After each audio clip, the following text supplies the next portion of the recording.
چھوٹا ہے، عمر غالباً 12 سال یا 18 سال کی ہوگی۔ اس نے کہا عجیب سی باتیں کر رہا ہے۔ ہم نے کہا اے بیٹے تیرے پاس کیا ہے؟ اس نے کہا 40 اشرفیہ ہے۔ کہا جلدی سے اس بچے کو بلایا جائے۔ وہ بچہ آیا ہے۔ کہا سردار نے کہا اے بیٹے بتا تیرے پاس کیا ہے؟ اس نے کہا 40 اشرفیہ ہے۔ کہا کہاں رکھا ہے؟ کہا میرے پاس رکھا ہوا ہے، میرے صدری کے نیچے سلی ہوئی ہے۔ اس سردار نے کہا اے بیٹے بتا تیرا مال تو بڑے حفاظت جگہ تھا، تو چھپا سکتا تھا۔ بڑے پیر کہتے میں نے چھپایا تھا، آپ نے پوچھ جو لیا۔ کہا اگرچہ میں نے پوچھ لیا تم جھوٹ بول کر کے بچا سکتے تھے۔ کہا تمہارے میرے میں یہی تو فرق ہے، تم جھوٹ بول کر کے غریبوں کا مال لوٹ رہے ہو، لیکن میرے امی نے مجھ سے وعدہ لیا ہے بیٹا لاکھ مصیبتیں آ جائے کبھی جھوٹ نہ بولنا۔ اے ڈاکو سنو، میں کچھ بھی ہو سکتا ہے، ایسی مال میں لوٹا سکتا ہو، مگر اپنے امی کا وعدہ کبھی توڑ نہیں سکتا۔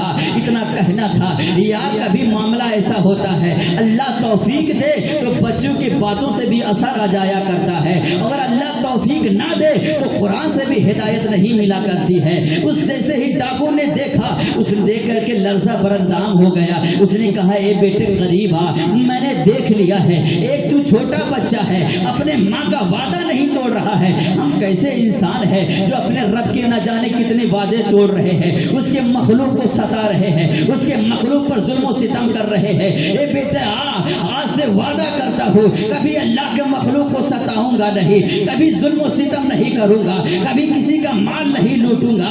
اے بیٹے تو گواہ ہو جا، تیری ہی ہاتھ پر توبہ کروں گا۔ سرکار غوث اعظم فرماتے ہیں وہ ڈاکو تھے جو سب سے پہلے میرے ہاتھ پر بیعت ہو کر کے توبہ کیے ہیں۔ سرکار غوث اعظم پر توبہ کیے ہیں، پھر غوث اعظم نے ایک ایسی نگاہ ڈالی ہے کہ سارے چوروں کو چور ہی نہیں، انسان ہی نہیں، بلکہ ایک ولایت کی نظر ایسی ڈالی ہے، سارے ڈاکوؤں کو آپ نے ولی بنا ڈالا۔ اسی لیے تو شاعر نے کہا ہے نگاہ ولی میں وہ تاثیر دیکھی بدلتی ہزاروں کی تقدیریں۔ نعرہ تکبیر۔